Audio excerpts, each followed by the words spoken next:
Good morning. This is the Board of Richland County Commissioners. I'm Darrell Banks, Commissioner, with fellow Commissioners Tony Vero and Cliff Mears, and Stacy Crawls, our clerk. Online with the press, we have regulars. Just Al right now. Al Lawrence from the News Journal, and we have a whole group from the Common Pleas Court, and so. Sure. Hey, would you all introduce yourselves? I'll help you out. Judge Robinson and Judge Namhoff. Tammy, why don't you introduce everybody? I'll introduce myself. Tammy Worthman, Common Pleas General Division Administrator. I'm Tricia, Director of the Richland County Community Alternative Center. Andrew Baker, Assistant Director of Community Alternative Center. Jennifer Moore, Clinical Supervisor, Alternative Center. J.A. Bittinger, Richland County Adult Probation. Judy Thomas, Adult Probation. Cassie Collins, Adult Probation. And that's Cassie with a K for the minutes. Dave Pittman, County Probation. Yeah, check your. He had to check his notes, check his name there or what? He's like, Where's not? can you guys talk about Hoover? Upstairs eating donuts. Where's Myers? Well, there's two Myers. Yeah, there's RV Myers. RV Myers. Haven't seen him yet. Well, gentlemen, however you want to start explaining your budget to us. Well, we did some bullet points. Because there's 26 pays instead of 27, our request for salaries is a little bit down, but it's actually up because we asked for 3% raises, cost of living basically with going up right now. It actually is a little bit less. It's from 597 down to 596.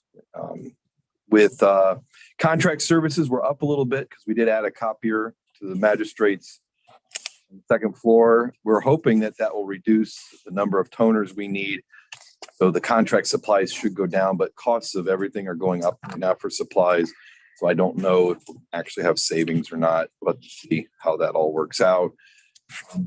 LexisNexis, obviously that shifted. It used to be through the law library and those prices have gone up. Our travel expenses are down because really it's only Phil and I that have been going on any travel. The magistrates have been doing it online. It's been recently as well. True. I mean, we have been online for all our continuing legal education and judicial credits. It would be nice that if we could send our magistrates administrator to some of the trainings that they used to be able to go to live.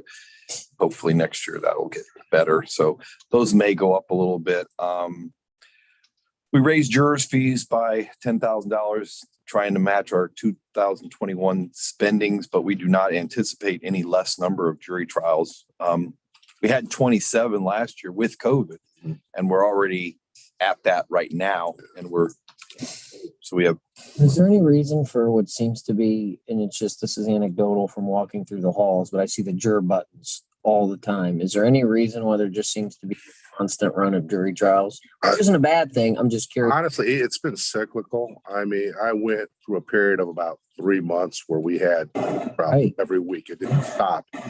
And Judge Robinson didn't really have any during that time. And then conversely, he started getting a bunch recently. I haven't. I just started up again this week.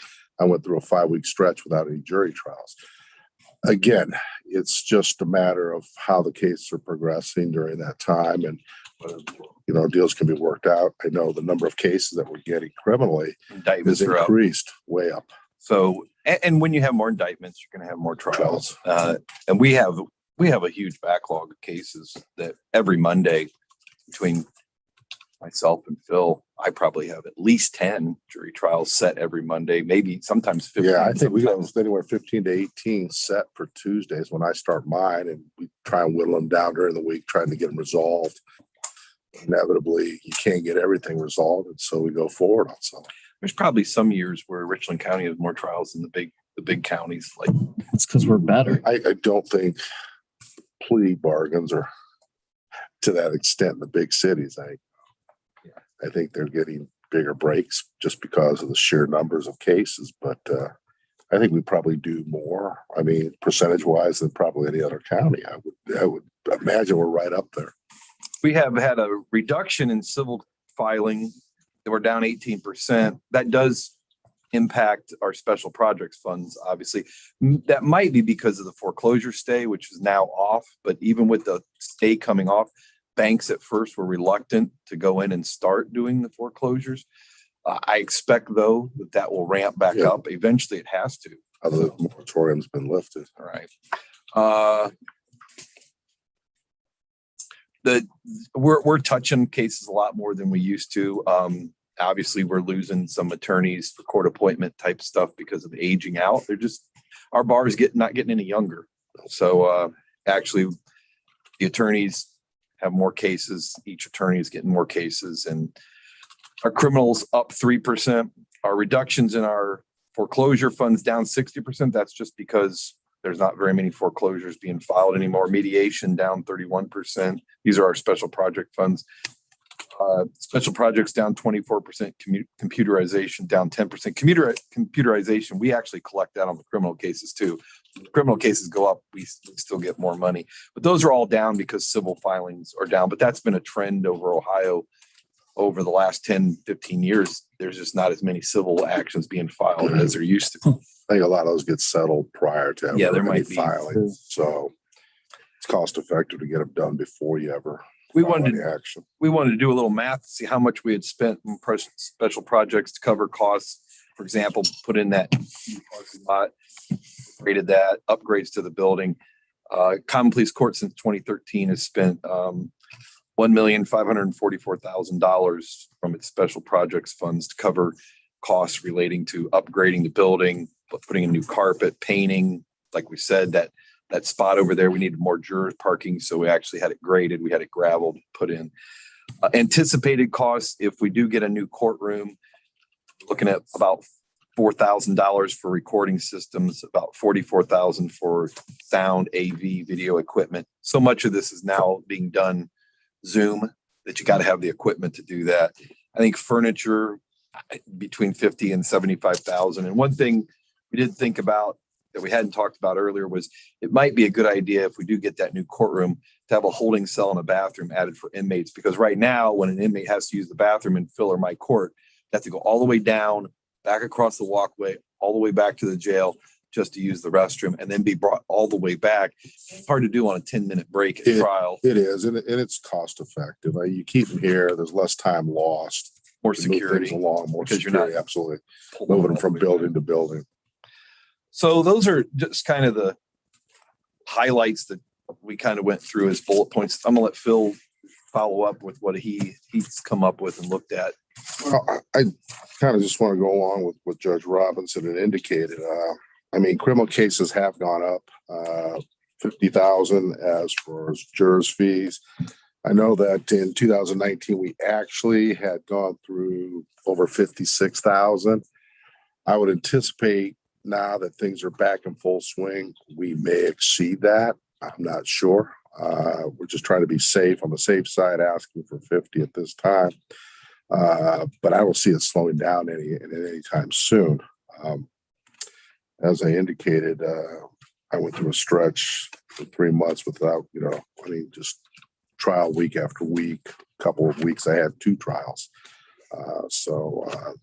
And They're mostly criminal. We're not having a they're lot. all criminal. I've had 2 civil this year, and they were just brief trials, but we still had them. We still got to call people in, and it's still at a cost to us as far as jurors' fees. So, I'm supposed to get reimbursed, but Well, it's easier to collect on the From juror fees civil. in the civil case. The they criminal have to put them cases, up front. if somebody's going off to prison, they're not going to be able to pay No, those and we're not fees. getting that. You're not So, gonna get it. fines, costs, those kind of things, we don't see a lot of that money coming back into our revenue stream.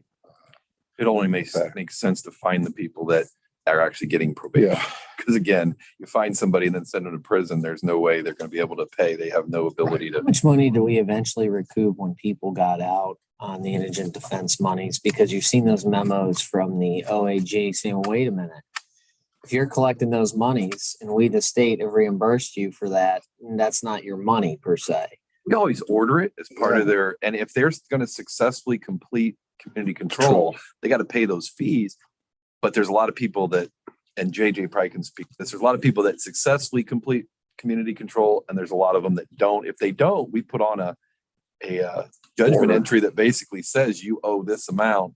How much we get from that though, really? I mean, a lot of the people are judgment proof. The clerk might know. It's not a lot. I'm not gonna. And anymore, to try to get attorney fees from someone who's going to prison, it's the same idea as a fine or anything else. Yeah. You know, we already have the clerk that takes, if they have more than $25 in their commissary funds, they'll swoop in and take that. Well, the prisoners aren't dumb. They figure out ways to, well, don't put it in my account, put it in my buddy's account. And they figure ways around that. So, but they do complain incessantly about us taking their commissary down to 25. We get motions all the time asking to stay collection of any of those monies during the time that they're in, but they promise to pay once they get out. Those get A pinky square? those get Somewhere along that denied. line, yeah. Denied, and we just put an Denied order on quickly, basically yeah. saying that Yeah. they owe the money, they'll be expected to pay it. When they get out, they'll be able to. And only if they can pay. I mean, if their commissary money gets below that threshold, we're not, Right. nothing's being taken. So. $24.99. That's right. I mean, or have your buddy, have people send money to your buddy's books, and then he can buy you the things you want in there, whatever it is you want. Yeah, there's ways around it, unfortunately, but there is. So we're shorted, but I think everything's in line. I don't think that any great increase. In fact, I think our total amount is actually a little bit less than what we had for last year. So I believe you put this together for the most part. It was, To She say did. she does, I knew these two didn't do it. she's the guru. she's the Nice. administrative. They work Excel, Your Honor? Well, I haven't. You can plead the fifth. Yeah, Okay. So this is a very good budget. When I was going over it, so kudos to Tammy for the budget she put together. It's anything. on point and thorough and good. I mean, anything on the numbers, you can ask Miss Worthman. She's done a great job with this, and she always has, and kept us in line as far as our spending and expenses. So Thank you. The one thing that the judges didn't really touch on was revenue that, they discussed that it's down. We have been reimbursing monies for magistrates' costs for completion in our foreclosure program, and it's been between 50 and up with the reduced revenue. I'm not sure exactly. There will be 50 for this next coming year, but unless the foreclosure cases increase as expected, that number may dramatically decrease because those funds are dangerously coming close to zero. That's okay. We know you guys hide them in the special projects mediation funds, so. They take it from mediation, transfer it to Oh, the I know general those fund. funds exist. They transfer it to the general fund. Yeah, and the special projects, as the judge mentioned, that $1.5 million, that's money that didn't have to come out of the general revenue to make improvements to the building upstairs. And, we've done everything from lighting to carpet to furniture to. The parking lot. the parking lot, which The is only things that the well, a lot of general fund has covered and actually was COVID money was the two recording systems that we updated this year in Common Pleas 1 and 2 courtrooms. But other than that, we've always used special project monies. and really the update. And correct me if I'm wrong, but that had to really be done due to the COVID protocol. I mean, we had jurors sitting in the back Couldn't of the hear. courtroom; they couldn't hear a thing. And so we And had with to the update. spread out where you can't put them in the box Yeah, anymore. we've had a lot Gotta of spread them out, difficulty and we're with that. still doing that. One thing you mentioned was the restroom and holding cell Mhm. on L2. I'll talk to Chuck and sure that when we get the final designs, I think that's not sure where we'll put it, but I think we have to try to find a place down there. It makes sense. On the second floor. Correct. L2. No, on L2, because there's already plumbing, I thought your new courtroom was gonna be on It is. 2. but there's not a place for the plumbing on 2. On L2, there's already plumbing because of the cells that were already there. So Okay, it shouldn't really be that difficult to find all right. a space that already has plumbing ran to it. So that should So significantly. They would just have to go down to L2 as opposed to going all the way back to. Yes. Right. jail. And the service elevator does take them down to L2. So there's Tom it's suggests we accessible. get a porta pot. That's what he would Now, that might be what it has to be. suggest. with a daily cleaning would be. To have an answer on the fourth courtroom request in ARPA monies. We'll have someone that'll be dedicated to the next couple weeks. Okay. And that'll be one of his main objectives. Now, we know we could probably use the profit loss piece, but the question is taking a deep dive and we can use the guidelines themselves without having to go into that profit loss piece. We know you guys are hamstrung because of COVID. Yeah, COVID's getting better, but like you said, it's going to be here to stay for a while. So we hope to have an answer, at least a decision here, probably within a month or so. But we just need someone to come in and take a look at it. JJ and Judy and David can give you help you out on any probation budget, and Tom certainly and his staff can help you with any Andy issues with the C budget. Any questions? Excellent.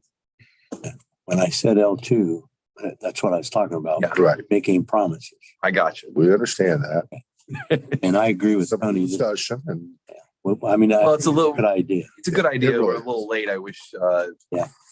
thought of it earlier.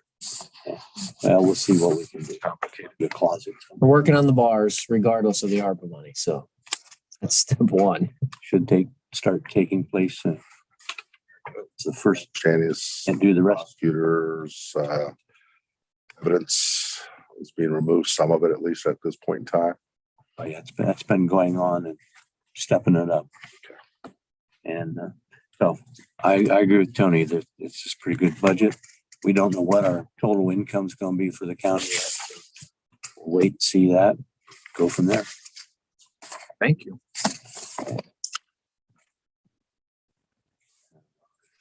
Who's next on the list? Tell them, which one do you want to go over? Oh, we got common pleas. Let's go to IT. So we completed our project. Our case management system is now cloud-based. So initially, we probably will still have some expenses for contract services. We can start to change a bit after this conversion that we've made. In addition, we should no longer need to swap out servers every 3 years. So our equipment line item should reflect that over the long period of time. So I think it's just a slight increase from last year. I don't know what the actual percentage was. It's about $11,000, $12,000. Above most of that, again, is and in addition to that, our contract services is slightly up this year because of the improvements that we've made. But again, that should kind of level out as well. Other than that, we have an upgrade to our jury management system coming, and e-filing with the clerk's office is on track for February for training. And so I would expect that e-filing will ramp up February, March of next year. So that will also kind of be a little bit of a knows exactly how that's going to pan out for costs on the office side. Paper wise, envelope wise, there should be some reductions. So hopefully that will be up and running by March. I'm not sure. You have to ask Lynn exactly which case type she's thinking that we're going to go live with. Other than that, not really a whole lot happening on the IT budget for court IT, which covers the clerk's office, domestic relations, general division, and we provide some assistance, probation, and out to the CAC. And the e-filing is going to become required because Yeah, there's that's proposed Superintendent's rule. superintendent's rules. And when they're proposed, it means they're coming and they've got them out for comment. It is very convenient though. Well, depends. It's not as great as you think because there's logistic issues on time stamping and someone still has to look at it. Someone still has to accept it. Fifth District Court of Appeals still requires a paper file. The judges prefer paper file. You know, a 2-page motion isn't a big deal to look at off of a computer screen. When you start talking about reading depositions that are hundreds of pages or motions for summary judgment or dispositive motions that are 50, 60, 70 pages, someone's still going to be printing them off because you can't When I say convenient, I meant for the attorneys, or for the staff. And that's why the Supreme Court's saying that they're pushing that all clerks are gonna have to do it. Now, it's been the little counties smaller than us. Really. They are really It's like, very expensive. Yeah. We spent over $250,000 on the upgrade of court view alone. I think the e-filing portion, which actually we paid for quite a few years ago, which Lynn paid for, was over I $60,000. think there might be a use for ARPA monies for that though, right? If you're trying to eliminate the in-person interactions again, Yeah, I think you can make a case. I think for you can that. make an argument that, Sure. yeah, absolutely. so, There's a, That e-filing, Lynn is covering that expense. right. For, special projects. So you'll have that discussion with Lynn. Gonna start implementing what? No, Daryl will have that. February is training, so I would expect February, March to go live with that. Cool. as long as, and we both have said, and so does the fifth district, we still want paper filing. Yeah. We want to be able to sign it and look at it and read it and study it. So, and like we said, fifth district says the same thing. It's more convenient when you look at it, then you can do any research you need on the computer off to the side as opposed to shutting down a But screen. you don't have to print out I mean, you're right. Look, this is how we went to school, right? There's nothing better than paper, active reading, taking notes, but you don't necessarily need to print out everything though, right? Well, Some motions are pretty simple, like a motion to continue. I mean, No, I get that, but I think for every criminal case, you're gonna want everything that is filed, one copy within that file, so we have it for ourselves, so we can look. we also have to track it Yeah. for speedy trial Right. purposes. So every motion has to be tracked. And then you have to have, and Tammy does a good job of reminding us that every motion that gets filed, we have to have a corresponding judgment entry. And it's a lot better. You know, the attorneys want to do everything on the record. Oh, I'm just going to do an oral motion. There's nothing in the docket if we Right. don't get it. So I always say, no, file your motion, put it in writing. We'll grant it with a judgment entry. That way, when the fifth district's looking at this, they don't know what was necessarily discussed. Sometimes these oral motions are supposed to be on the record, but sure. And plus the fact is, with systems breaking down, being compromised, it's always important to have we a worried hard about- copy somewhere. we worry I about mean, that. that's happened. Yeah, someone hacking us. Yeah. And if you don't have paper file, you're They're just shut gone. down. You're shut I down. don't even like reading the 2 pages on a computer. Happened in Licking County, didn't it? Yes. Yeah, Licking County. You got hacked by Russia? Licking got hacked and they were shut down for quite a bit of time. Wow. It's over. So it's important to have that hard I told copy. him, I said, you hack us, we'll just keep going. We got the paper. Yep. Oh, you're definitely old school. Yes. Yeah. Dinosaur. We're old. I Let's just face sent it. an Just got a smartphone like last week for crying out loud. I just sent him an email. Attempting, oh, Well, See how that works. That's intentional. Yeah. I hope the minutes accurately reflect Fred Flintstone as one of our common pleas. Joe. just one comment is, in both things, we're talking about 3% raises, and I'm not saying that's bad or good. Eventually, people do reach that point where increase all that much. I'm not saying this year's the year because No, I get it, but We have the wage scales coming and we've talked to you guys about that. understand though, that everything else is going up and in order to have a competitive staff, you have to be able to afford them and you have to be able to give them some benefit. If you can't pay these people. they go- We have an entire department this year or at the start of next year that will get lump sums because they all came out, which we knew from doing comparables. Yeah. But we have an entire department that will get lump sum payments this year that will not get increases on their base salary. Based on- and What? Based on longevity. The scales are very comprehensive and you guys aren't in the next round. The next round is domestic relations court, the prosecutor's office, the clerk's office, and the auditor's office. So those are the next 4. We wanted to go first in the wage scales to set the trend. Hey, look, how can we bring in wage scales? So we did all our departments, not just general, most of ours are outside general fund. And we had one department that came in on the high side on every single employee, which we kind of knew.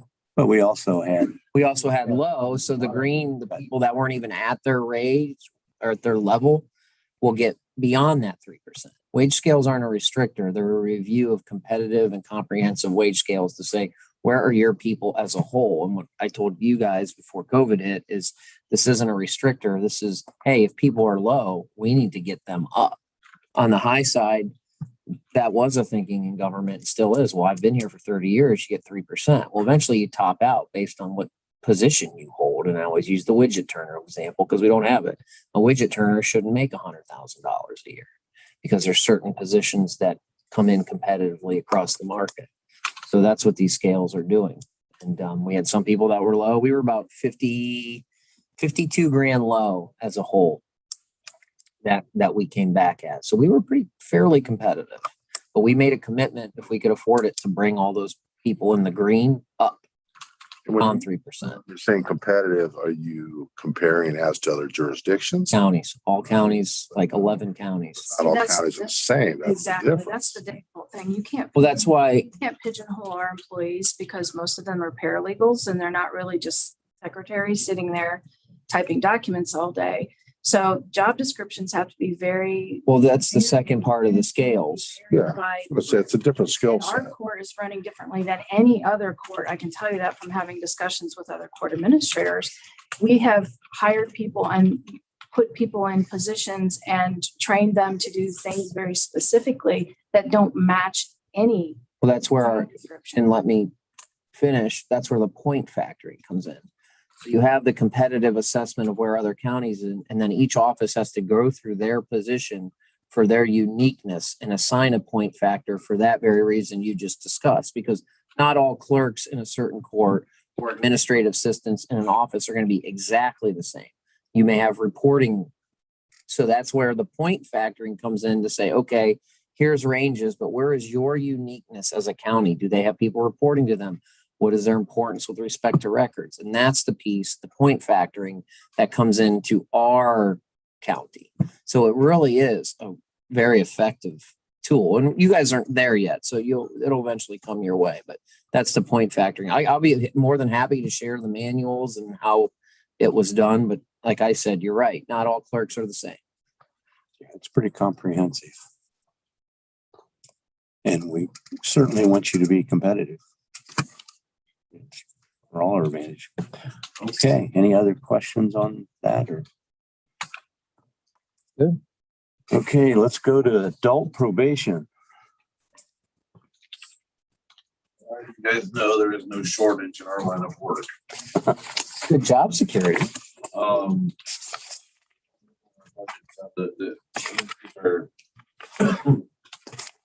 salaries are all based on the 3%. I mean, that's kind of what we looked at. We also added another officer this last year.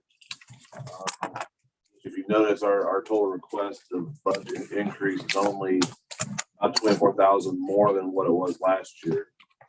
And if you break that down, we have a larger payout if Judy decides to leave this year. We have a larger payout there. We increased our line item for both the ERS side of life and the health insurance, naturally to reflect our new hire or our additional position we hired. But it's about 3% raise of increase of what we requested last year. We still are. I will brag about this. We're requesting $700 and some thousand from $1.7 million because we're bringing in $1 million a year in grant funding to help fund us. On top of that, when you start talking about our electronic monitoring fund, you start talking about our jail ed.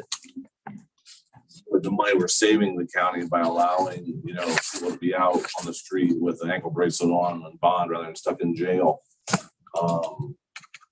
Figure that up. You're figuring we're saving the county roughly just numbers in the area of probably $850,000 to $900,000 a year just in that alone in jail bed space. So there's a lot of factors that figure into that also. Question I had though, JJ, was you're saying, hey, we're at about a 3% increase from 2021, which was a 27 pay year. Salary line items though was a 6% increase. We added a whole new officer also. We put his salary in another grant Okay, but some of that grant money had to be reflected in the general fund. okay. We also took a hit in one of our grants this year. We lost $80,000 in one of our grants. That 40,000 per year, we lost 80,000 in 2 years. So there was a $40,000 hit this year we took on that we tried to absorb in other areas. But naturally you can't totally absorb that. Don't look guilty, Phil.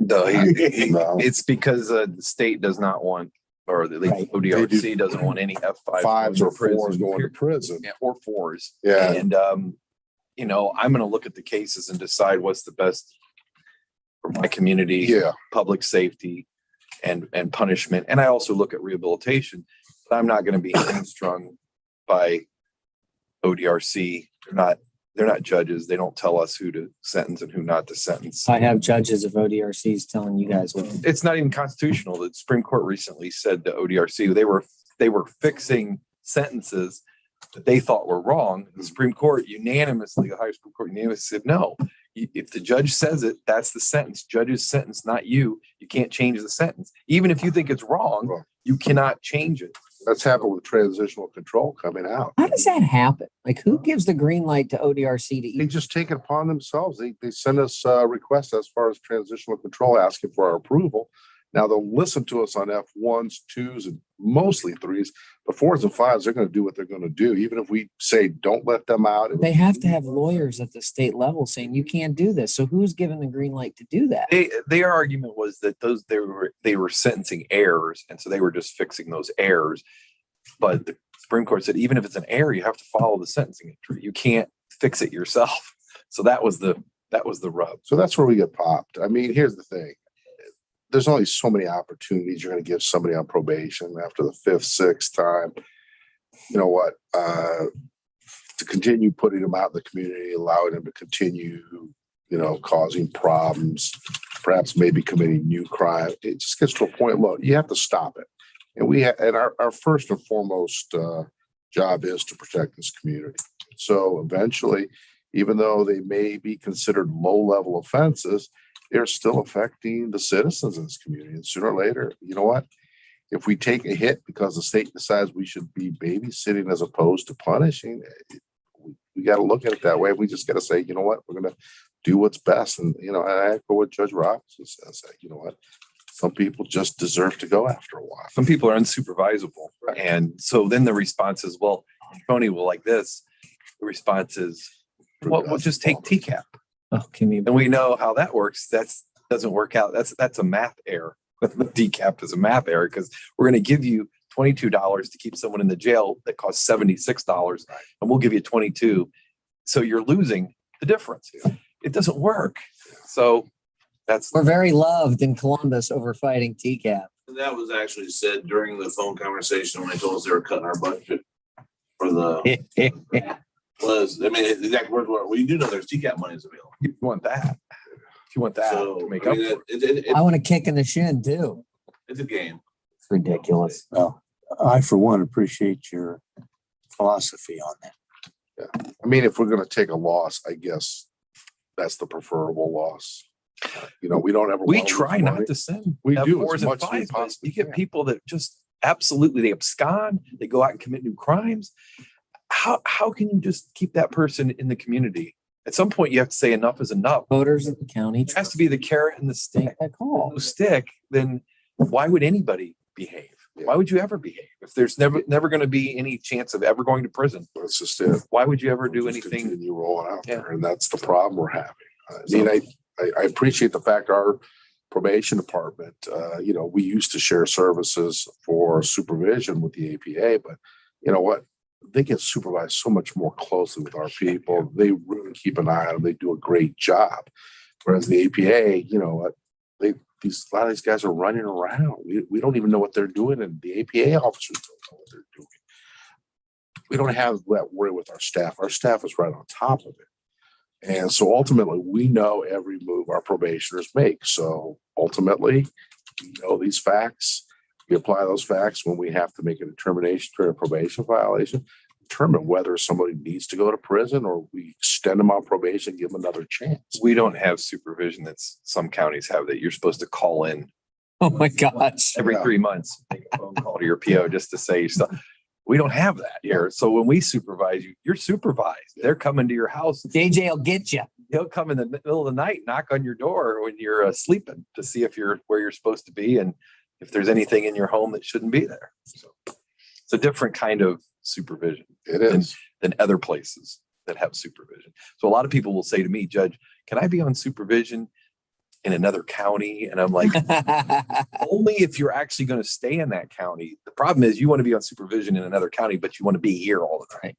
No, that's not how that works. If you're going to be here, you're on supervision here. If you're going to be there, you're there. You're staying there. You're not here all the time. And that's kind of the fallacy behind Reagan Tokes, that they'd be more closely supervised. Right. And it's not happening. It's just not. Especially with COVID. Yeah, it was a cost saving measure for the state. Well, that's was our beef. Like you said, it was math. Well, we know it costs $80 or so to put them in a state institution, but we'll give you the equivalent of maybe, $40. And you can do with them as you wish, either put them in jail or not put them in jail, which is what they doesn't care once they're out of the state institution. I'm like, well, the math doesn't work. Doesn't work. And then they said, well, it's not supposed to work because it wasn't supposed to be $1 for $1. Right. Oh, well, then sign me up.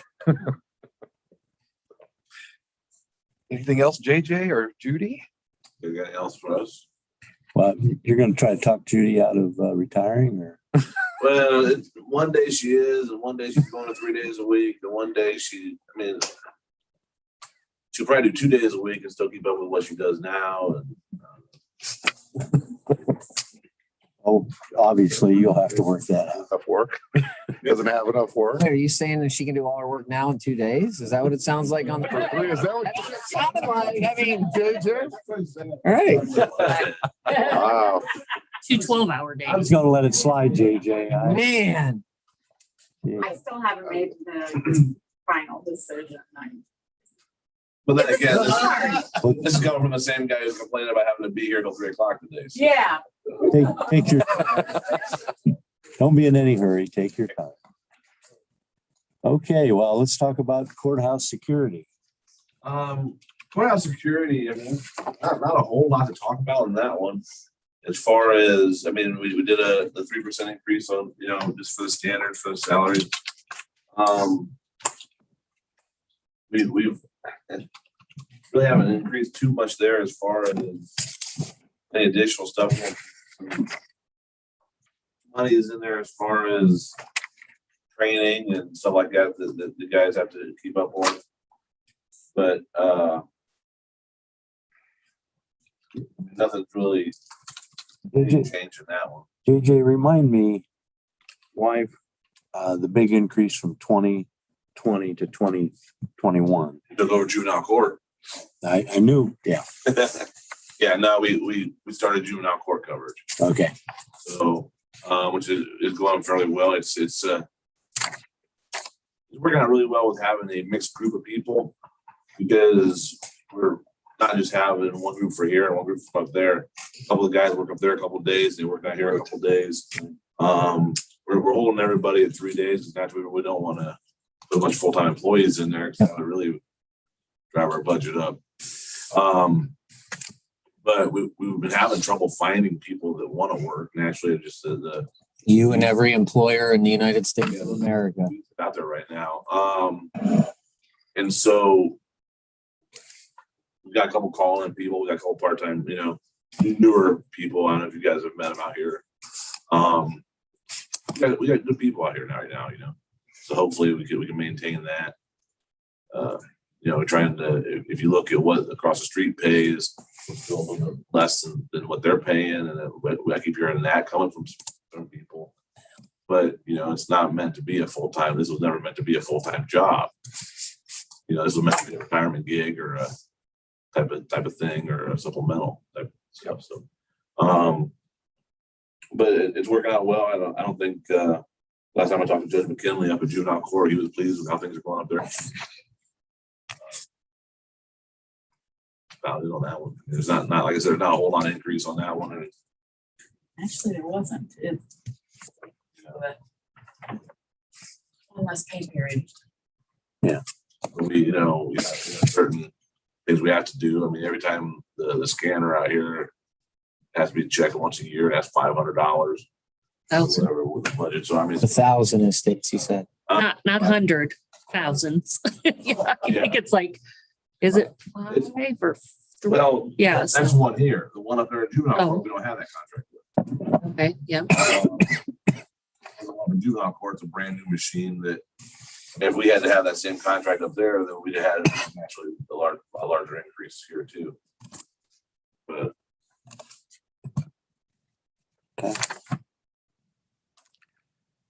One more to go. Community Alternative Center.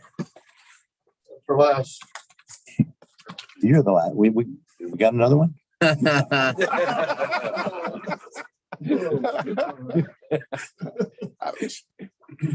guess when you come to commissioner salaries, Mm. Stop while you're ahead. Hey, we went 4 years with no raises. CAC actually opened 16 years ago on October 30th. And I'm proud to say that what I envisioned 16 years ago has come to fruition. I mean, we've got a program over there that runs really smooth. I've got the best staff I've ever had in terms of treatment, even security and stuff. I think we've grown a lot. Our budget in general will not change a whole lot for next year in terms of the general bottom line. Our revenue line items and stuff. One big increase is probably our Medicaid reimbursement. And just so you're aware, of all the clients we get out there, our revenue for people doing jail time, paying out of their pockets to come to our facility, is only 10% of our revenue.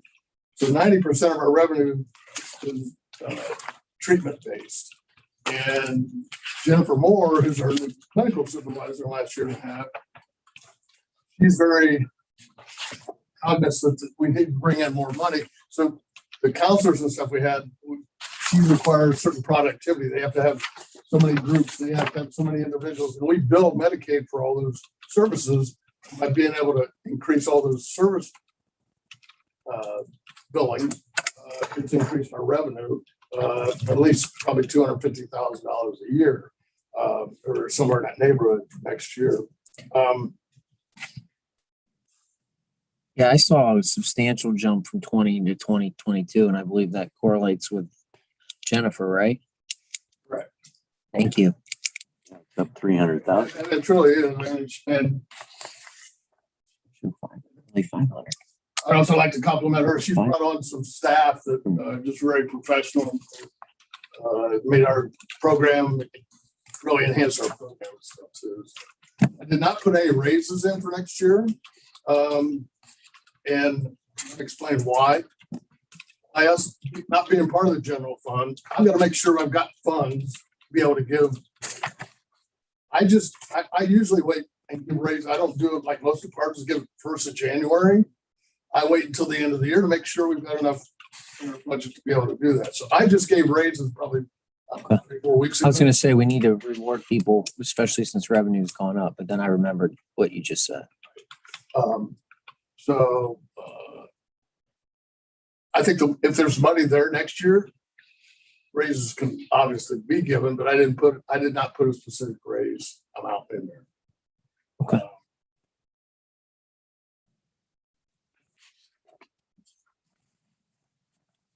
We've currently got one opening in a security position we haven't filled yet, but that salary is incorporated in the new budget. So, How are you doing with, especially with the labor market tight? I know with security guards, do you feel that they're appropriately, or do you need to take a look at that and determine if there needs to be wage increases at that position, right? They're currently starting out at $12 an hour. Seems low. I think you would. A lot of times, I worry about by not being part of the general fund and not, your fund's not paying for all the benefits and stuff. When I interviewed somebody, I really emphasize the benefits they're going to get for the county that they wouldn't get working at Walmart security. If I got to hire somebody who's got a family insurance, you get an extra 25 grand. I'm giving you almost a $12 an hour wage there that you really don't see, but you're getting. So, You are getting benefits, absolutely. so And a pension. I increase, we probably, based on us, the revenue we're getting in now, and if it's consistent, I could see us moving it up. I moved it up in the last year and a half. It was about $10 an hour. I moved up to 12 in the last year and a half. And we're getting quality people. And so I'm not, I do try and hire full-time folks. It's at one point I've tried to avoid the benefits and stuff too, but you get a better quality person that's going to stay around longer, one thing I'd like to emphasize just to the judges is I don't know if everybody in here knows what ATP funds are, but it's addiction treatment programming. There's $1 million that the state is giving the mental health boards. That $1 million can be spent on people that are in drug court. It can be to help them get housing and to help them get clothing. It can help them if they need additional treatment anywhere, they can pay for that. And our agency or my department, that was a large part of the $1 million. We probably spent $350. We got about $350,000 to $400,000 of that $1 million because courts could send us people. They either want to sanction or you could just send them out there. You don't have to use grant money. You could send them out there for 90 days or 120 days like you do under the J-Rig grant. But ATP will pay for that residential daily fee. And we actually get $75 from the state instead of the $50 we normally charge the court. So I'm just letting you know, as judges and even POs, you want to sanction somebody for 30 days out there. As long as they're in drug court, they're eligible.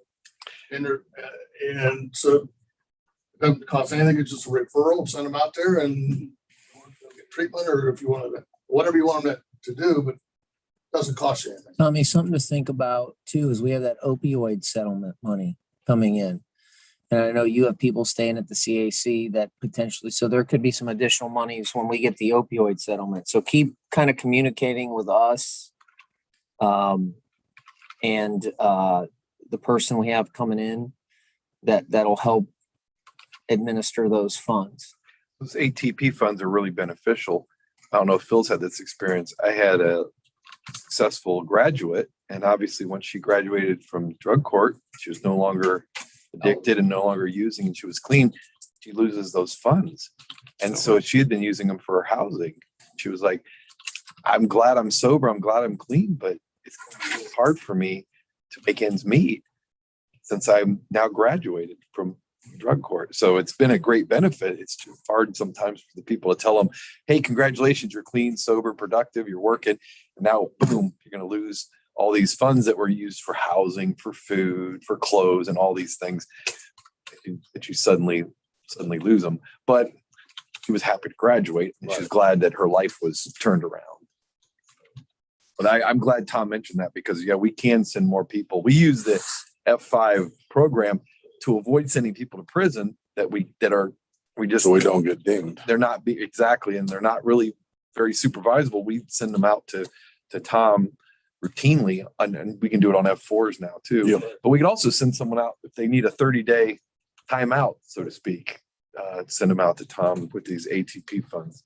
So it's been what is the great myth out there? And I'm not saying this politically, just by some on both sides of the fence, that all places in Ohio, let's talk about that, people with F4s and F5s are all being sent to prison. I'm like, that couldn't be further from the truth. It's not even close. And I even asked you guys, I said, how many first-time F5 or F4 offenders do you have you send to prison? It's very rare. JJ knew the number. It was like, what was it? It is the great myth that those who don't like the penal system, we're just locking up F4s and F5s. That's just not true. Like 100. It was like 100 people, and I don't know.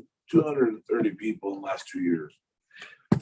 We're talking about first time offenders? No. Oh, that's what I'm saying. First time offenders. First time Total offenders. F5s. Total F5s. Total, that's all? Yeah, generally speaking, How many have we had? Well, I'll bet half, and Tammy would know this, I'll bet half of our, About 1,000, I say we averaged 1,000 to 1,200 criminal cases a year, and of those, I'll bet the majority or F5. are F4s. So let's even say 700 a year are F4s or F5s, right? You split that 232, so 100 out of 750? And that's people who you work with them, you work with them, you work with them, you work with them. Like I said before, they finally abscond or they go out and commit a new crime. And you're at, what do you do with that person? About 15%. Well, the other ones are we, because of the two prisons, we get a lot of F5 possession cases out. of Inside the prison. So yeah, it's probably even less. Yeah, I think we had 30 So they're already- or 42 cases. Of those F5s were in prison already. What do you do with a guy who's in prison and he prison. commits a new crime? And he, And they say, no, you can't send him to prison. well, yeah, and they're, Not good supervision. but they're dangerous for that. And you've got a guy that's doing life in prison. He's got an Have the F5 prison. possession. He's That's doing right. life. What are you doing? Oh, I'm sending you to prison. I mean, we'll see you in 50 years. You on football day or something? I mean, that's where we're at. So, we do get hit for that by having those two prisons. And there are some prosecutors' offices, and I'll commend ours for doing it. There are some prosecutors' offices in counties that have prisons that say, whatever happens in the prison, other than like a murder, it's on you guys. You guys figure it out. You guys in-house rules. If there's no if there's no consequences, our prosecutor's office, if you shank somebody, if you have a weapon, if you have drugs, they're going to prosecute you. Should be. And rightfully so, because you're in there because you're Laws don't apply inside prison or what? supposed to behave better in there. And then also take into consideration, there are certain F5s such as domestic violence when you have a That are pregnant victim mandatory. that are mandatory 6 Right. prison time. So She has to go to prison. down, if you exclude the non-mandatories and the prison cases of how many first-time F5s you guys sent, 5%. 5% is probably about right. Yeah. The great myth that people are saying, oh, you're locking up these people who just commit a, And the majority of the ones that are F5s that go to prison on their first offense isn't because the judges just say, you know what, we're just gonna throw you in prison for your offense. It's because they're out on pretrial. And while they're on pretrial, they're continuing to do drugs. While they're out on pretrial, they go on the run. While they're out on pretrial, they're continuing to commit other crimes. And so when it comes down to time for sentencing, the judges get the report from the pretrial officers or electronic monitoring officers and say, man, look at this, you are not amenable to community control. so you're going away. You can't follow the rules now. So there you Geez, go. you make logic. If only some of the people making laws would listen to you guys. If only. If only. And then you get the oddball one that just absolutely refuses probation, though they've never been on it before. And there's Just guys wanna that'll go to say, prison. I'd rather do 6 months because prison. it's easier for me to do prison time than be on supervision to these guys because Nice couple they're going to be years. coming to my house, they're going to be coming to my work, they're going to be drug testing me, they're going to be checking up on me in the middle of the night. I don't want that hassle, especially if I don't want to be law abiding. If I have stuff in my house I don't want the police to come in and find, I'll just do my 6 months. Sounds like Give me 6 months. discharged a firearm in this room. He could have got out. Yeah. No probation. I don't think I need to tell you, Reese County All right. really fortunate to have our program. I mean, I can't tell you how many other commissioners, how many other probation officers call me, want to come down and visit my place. How can we start one of these our counties? I know that it's a nice relief valve, It for is. the courts and And you're used by a lot of other counties. Yeah. Absolutely. Don't help them too much because then we lose revenue here, Tommy. Come on. I understand. Just maybe hand them a couple notes or something. I'd like to just take 5 minutes to just highlight some of the stuff that we're doing out there program wise. Jennifer with her energy and stuff that we've been able to start adding the real validity and to the programming for the folks that are out there doing treatment. We are now taking a group of 5 to 8 guys out. There's a horse farm out in Belleville area. And a guy from my church has that, and he teaches these guys how to work with horses and stuff. We do that once a week. We take a group of them out there. We're taking several groups to the dog shelter, and they're helping out, working the dogs and stuff once a week. We we've got just an awesome art therapy program in our program. Our one counselor is a music major, so we've got guitars, we got all kinds of musical instruments and stuff. Yesterday, we had a big talent show with all the clients. It was amazing. It was a tearjerker. It was funny. It was just neat seeing the energy that they felt comfortable getting up in front of everybody doing stuff. We're helping some senior citizen groups out by going and doing different projects. They were cutting wood down at one place, and we sent guys out to help bale hay and stuff, and they get pizza from the, people that are helping stuff, and it's a win-win. We had Mosaic Church had a fall festival. Some of the guys went down there and helped set that up and helped with the pony rides and all that kind of stuff. We did a door decoration project a couple of days ago where they decked Red Ribbon month for addiction for folks who have lost their lives through addiction. And so we emphasized that, had they decorated their doors to the rooms with red ribbon stuff. And we had a contest and that kind of stuff. So we take them on trips to Liberty Park for a cookout, play basketball, do stuff like that. So we're getting them out in the community, but it's well supervised and stuff. And it's enhanced to what we're doing in-house too. So it's really a positive program out there that I'm proud of. I've got staff and the program that we got going out there. And if I do leave in April, I feel good that there's a good base there. It's not going to go away. Thank you, Tommy. And I do want to meet with the judges and or the commissioners near the end of the year here, just in terms of how my role out there can be filled. I've got, I don't want to just, it's my baby and I've worked on it for 16 years. So I've got ideas how I think it could be structured, at least my role when I leave. Well, yeah, we'd be happy to talk to you about that. Yeah. Thank you. One line I'm in my budget is to hire a financial person starting in January. So I can start I probably do a lot more as a director than I need to do in terms of running a whole facility. So some of these things can be delegated to different positions. So I want to hire somebody the 1st of January just to show them all the billing, all the Medicaid stuff, all the other stuff I do. Okay. Let's do that. Can I add? RFI program that we use, J-Rate, works very close with the CAC. I mean, it's one of the same basically. That's one we took the big hit on as far as the financial hit for the grant last year, the $80,000. With that, Tom has agreed to absorb some of those costs himself that we were paying for. They were buying all the drug tests for us, which, so that's also some of. I said, I got enough surplus, I'll buy all those. They had money to help guys if they needed winter clothing or anything to get started in an apartment or whatever. And they had money for that. They're not going to have that. As long as I got surplus, we're going to go out to Walmart and just buy a bunch of stuff so we have that stuff available to folks too. So, yeah. Great work, you guys. Good budgets. You had a great staff, even JJ. And thank you for all you do. Really, you guys are great to work with and never cause any issues. And it's a pleasure. Easy budgets. Thank you. Thanks. We want to keep it that. We want to keep it that way too. Yeah. So Is Al, you got any questions? No, I don't. Okay.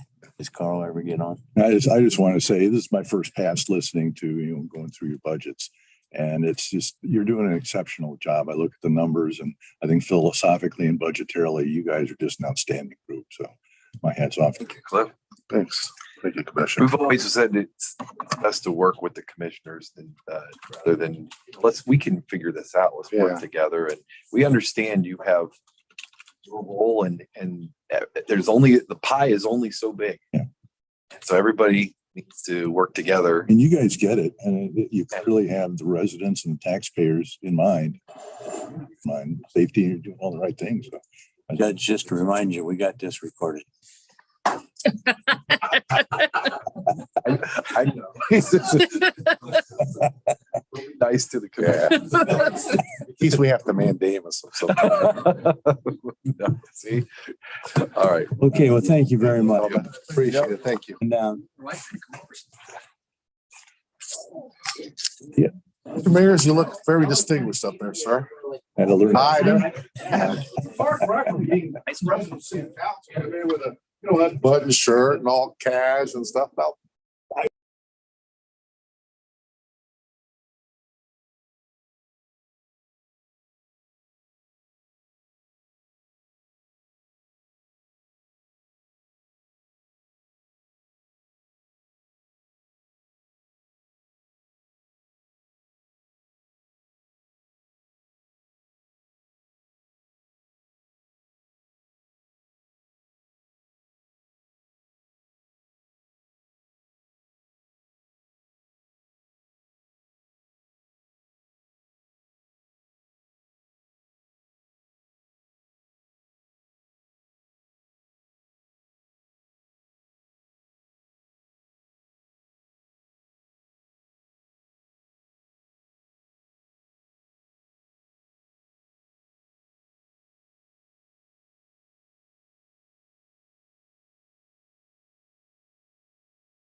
Okay, it's 9:05 and the Board of Commissioners are back in session. We've been joined by Kara Russell. We're going to discuss the building department budget. Kara, that's your budget and talk to us about it. Sure. As always, I have the three separate funds. That way you guys can see, because we do have that flow through fund for the state fees that we have to collect and pay directly to the state. And then we have our capital improvement fund, which is what money we put aside for things like our vehicles and stuff like that. So we always have money in that in there for the budget for those when we need to replace those every couple of years. The capital budget is fairly straightforward because we mostly just put stuff in, and then we've got stuff if I'm not planning on doing a vehicle this year, I believe. Yeah. So, and then the state fund is just flow through. So that's, we have a vehicle for toward the end of the next year where we'll get one. We do them every 2 years and we rotate them through. So then our general fund budget, I did estimate a slight bump in our intake just based on we're seeing that recovery come through on the building stuff. It's starting to pick back up and get more and more busy. So just kind of judging with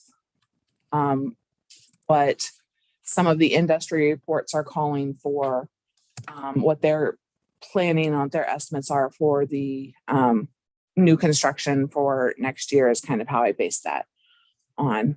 They're expecting a small increase as things still get ramped up and we deal with, all of the fallout from the past 2 years and everything. So it's not going to be a big boom in theory, but there will be an increase. Then we just have, our expenses and stuff. I try to keep most of our regular expenses down. Our big cost in our department is the staff, and that's not because we're overstaffed. It's just because that's a big part of Are and should be your biggest expense. Yeah. So, in all the other ways was where we try to save the money and that sort of thing. But for a building department, we have a very small group of people.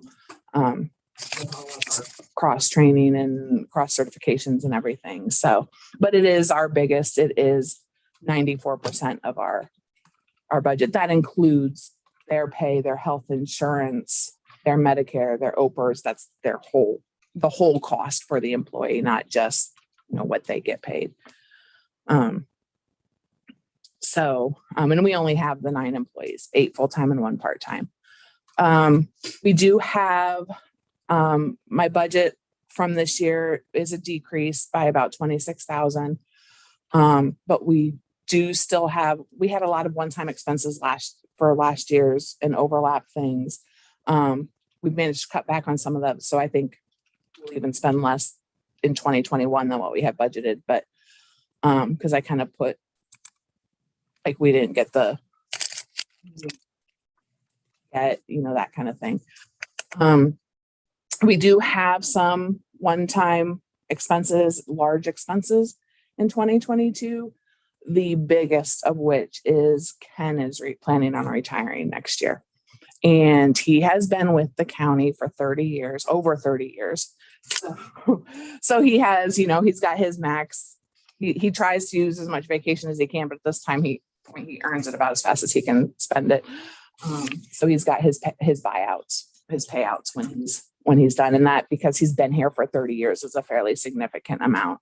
And then we do have some overlap for the training of the new inspector, where Ken will be here and the new inspector will be here. Ken's insurance is Ken's payout's fairly large. And then if he's here for 5 years, overlap with the new inspector with his Medicare and stuff, that's another expense that we would only have in in that year. So, Expect him to leave. he doesn't have a definite time, but he was thinking it kind of depends on when we get, so I'll be submitting to you shortly to apply to ask to advertise for an inspector.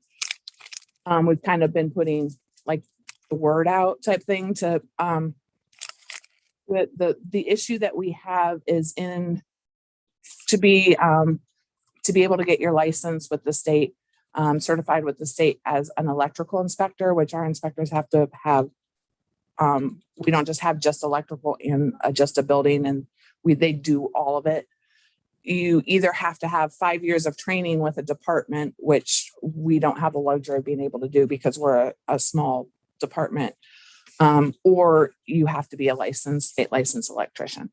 So, we've kind of put the word out because both Jared and Eric were electricians, they still know people. So they've kind of been putting the word out to the electrical people that, hey, this position might be open, but it does kind of limit. We can, because they have to be able to get that licensure from the state, the certification from the state. But They have that license from day one. I think what we put in is that they have to be able to get the trainee license, and then they have to be able to get their full registration. I think we either put in, I think it might be 2 years. Because there's a process through the state. You've got to pass. Once you get your training, you have to pass tests, and then you have to go. They have what they call Code Academy at the state. You go down to the state, and they teach you a little bit. A big section of what they teach you is like the soft skills, dealing with customers and that sort of thing. But then they also, about this is what you'll see on inspections and stuff like that. And then you Like go out with the Academy. inspectors. Yeah. I mean, that's what they call it. There's a process that you just can't say I'm an electrician or I've been a carpenter for this many years. Give me my certification. You have to pass. They have tests that you have to pass, and then you have to do the Code Academy, and then you can get your full certification. So there is a time frame that they have to get that. But they can't get full certified as an electrical inspector unless they're a licensed electrician or they've been under a certified electrical inspector for 5 years, which we don't have the luxury of doing. So I'll be coming to you guys for that to get that one out there. But he's thinking, earlier in the year rather than later at this point. But he's also trying to do what's best for the department. He's done a really good job since I've been there anyway of stepping up. He got his, he went and got his certifications with the state to review like building electrical mechanical plans so he can help out with plan reviews when we're really busy. He's just kind of done a lot to help out the department over the past couple of years. So he doesn't want to just leave us stuck where we don't have the right people. But, Appreciate that. but yeah, it'll be rough to see him because he's got that 30 years of experience. But we wish him all the best with it too. But yeah, he's done a lot for the department since I've been there and just helping me and doing anything he can do to help the department run better. So. Oh, and with the wages, I did bring the 3 that were below. We need to get them up. They're up to the minimums. Joe was the one in particular, not that wasn't, he's done an excellent job, particularly in the transition a couple of years ago when directors were coming and going. And as we've said, and we said in the last session, the wage scales aren't restrictors. If people are low, they need to come up. And if they're high, then we need to look at lump sum. So that's the intent of the wage scales. And we intend to follow them, money permitting, right? Right. Yes. And yeah. And so those, it was actually 4 positions you guys were missing on the list that you guys gave me. Were missing. I added them to the scale. I show Russell, Arthur, Molnar, Clark, Sauter, Jordan, Smith, Tomlinson, and Schenberger. I don't know about Daryl and Cliff. But as I go through the roster, yeah, Sue wasn't on there. I matched with what Munis has to, and sometimes these wage scales, the names, the positions were there. So I'm adding them as I go. So I added Schenberger. Yeah, just the original one that you sent me didn't, but so she's also, I mean, I know she's the clerk's position, so I just meant, I got they're her. all up to there. That's all in the budget. I got her. I'm good. You guys good? Yeah.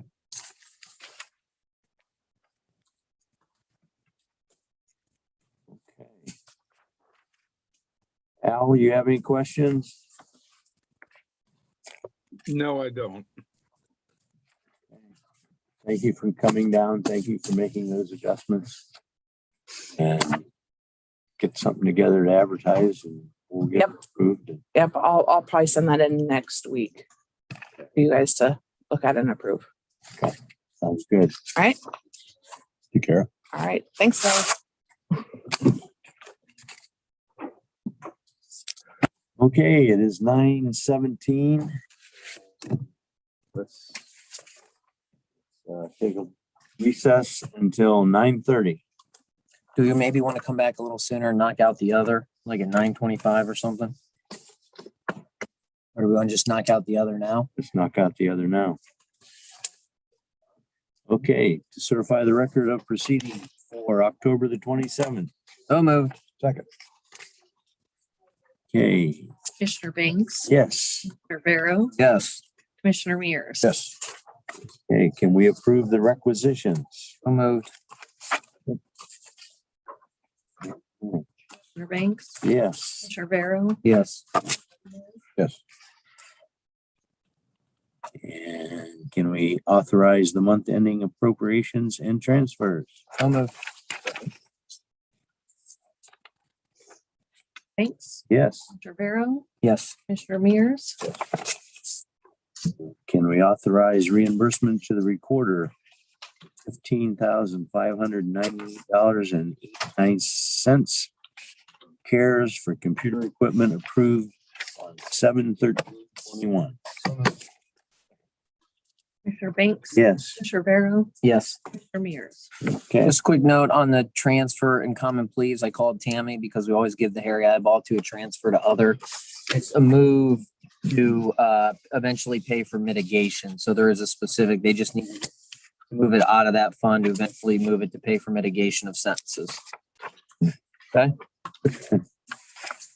Doing that. Okay, it is 9:18 and we will set in recess until 9:30. Mayor of Lexington, call me.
It is 9:30 and the Richland County Board of Commissioners are back in session. And we are with the Child Support Enforcement Budget. Would you please introduce yourself, and obviously we know what department you're with. Anna Brock, Director. Kayla Dalby, Fiscal Specialist. Cindy Powell, Fiscal Officer. Okay, and just talk to us about your budget. Okay. We brought up a revised budget. So we're looking at a balanced budget this year. Just for a recap, it has been 14 years since we've asked for any money from the general fund, and we're not planning on asking for any money this year. You start with good news. So yeah, it's all good And it knows, news. All right.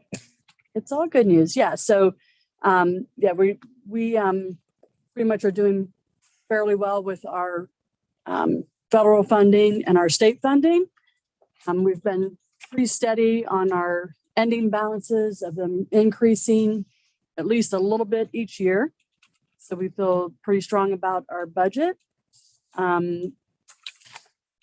We've went over the new plan for the compensation and the structure. We took a look at that. We took a look at where our administrative staff was, because we do have a contract, so those are kind of set. We've looked at that, addressed how many years people have in versus what their current pay is, along with the study. So we kind of did that. We looked at the lump sums, if we had anybody that would be qualifying for the lump sums, and we addressed those also. Anybody that we had that we looked at for raises, I also took in effect not just the number of years that they have in, but also the study. And then I looked at additional duties. As always, the laws are changing, so the state hands down different things that we have to incorporate. So over the last several years, we haven't replaced a lot of people in administration. Our agency has kind of shrunk a little. So that means, of course, people are going to have to take on additional duties that technically they would normally be doing. So we do have a list of those duties that myself and some of the supervisors have taken on as additional duties that have belonged to administrative staff in the past, that we have to keep those up, along with, like I said, new duties that with new laws coming in that we have to keep up on. So I think that's where we're at right now. Like I said, our budget looks pretty good. We're not asking for any money or anything from the general fund. and I talked to Janet on the wages, and they had resubmitted some adjustments on the wage scale side. Obviously, the people in red will receive lump sums this year. There's a request for a little more of a bump than 3% for a couple of people. And some rationale behind that is, if you recall, our wage scales are based on your 30-year progression, right? So we'll use Janet, for example, and I would agree, Janet's been on the low end as a director for quite some time. And it's, again, why we have the scales, the highs and the lows, and making corrections and adjustments. And how many years exactly? 32. So Janet should be close or near to the max in her scale. And she had actually resubmitted a budget after a conversation. I didn't ask her to do this. So taking down some of the proposed increases. So if there's anyone were to look at the budget and say, why are you giving out? This is why we have the scales, and this is why they're justifiable. You are at the 30-year mark of now it's position based. You haven't always been in the position, but you've probably been one of the underpaid directors as reflected in our scales. And so in a year in which there was COVID, in which there's money, again, the scales say, hey, this person's been a little low, move them accordingly. Coincidentally, the people that are high are not getting merits. They're going to get lump sums. So this is why we have our scales. And if that's why you're wondering, that's the answer for those. Yeah, makes perfect sense. Yes. Other than that, we seem to be holding pretty strong. I'm pretty proud of that. I'm proud of the fiscal department that we have. They keep a very strong eye on our budget, constantly. It's not we'll check it once in a while. It's something they keep their eye on constantly. My first pass looking at these budgets, and these look like really good numbers. They've been really good so far this year. It hasn't always been that way. I'd say it took us 3 to 4 years to kind of get us and the other groups, some elected offices more than others. And I think some of it's been helped by turnover. The probate budget today was night and day. Night and day from what we got last year. Keep these ladies around. I know. I mean, Tony and I've had that conversation. I'm here. not going anywhere yet.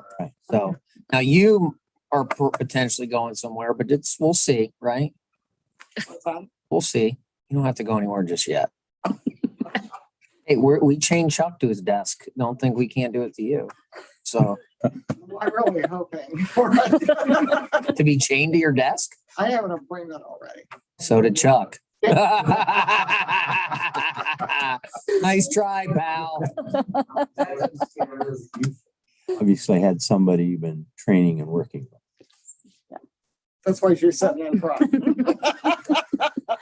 So This is pretty much Kayla's budget this year. now it's been pretty smooth sailing. We haven't got to the part where we sit around the table and just like stare at numbers and go, can we take 3 cents off of here to balance? So he hadn't seen anything. Takes a lot of 3 seconds to. And then get to 5 million. Marilyn, well, she's not here because Daryl and I would be more conservative on the revenue side. And so Marilyn's like, we can at least go to that. I'm like, I don't think we can go to that. So Daryl, oh, come on. And so he hasn't got to that part yet. So And review just so that we have some time too. Speaking of revenue on the general fund side, this year our revenue is really down from you guys reimbursing probate court sheriff. So could you just talk about some of those 4D contracts and what they really are so that Cliff understands them? Do you want to discuss the 40? Oh, yes. Well, that's part of the reason why our budget is a lot tighter this time, but basically our 40 contracts that constantly tied up our appropriation. And unfortunately, it didn't end up of what they contracted for. So quite a bit left. Right. So, and it's just because things have happened, and less people are going to the court. And, we're doing virtual, but it's just, we kind of decided it's not a good idea to just tie that appropriation up all the time, so, and during the year, you can always update it, so. Right. So for Commissioner Mears, we contract with the Sheriff's Department to do our service on our clients, get them into court. And we also contract with the domestic court for their services to hear our cases. And just over the pandemic, the court has went to Zoom. So it's been a little bit more difficult for us to get cases served, as one of her requirements were that we would have a way of contacting them by email so that they could get their Zoom information, the person that we're taking to court. And so it's difficult sometimes getting their address or their phone number or their place of employment, let alone their email address. So that's kind of cut into as many court dates as what we normally would have and as many services that we had. So that's kind of reduced that budget for the last couple of years. And then when they were looking at the budget this year, they kind of brought those contract numbers down a little bit. So Can I ask what the line item other revenue consists of? It's our favorite. Because it went from 13,300 to $600, 13,000. on the revenue, you said? On the revenue side, the other revenue. Oh, you can explain that, Kayla. That's basically just miscellaneous. So anything that's going to be unexpected, we don't want to count on it. But if we get it, that's great. So what did you get last year that was 13,300 that you're not getting? It explains what it would consist of. Here, Cliff, that's why we asked for the revenue details since it would consist of employees, jury duty, fees, miscellaneous. Right. So, but why is there such a change? 13,300 last year now for duty fees. Well, we do have workers' comp reimbursement. That's why it was so high last year, or I guess what you would say this year. So we don't expect it. We don't want to count on it, so we don't want to go high. I can also show you where it is in the other recess. I mean, sorry.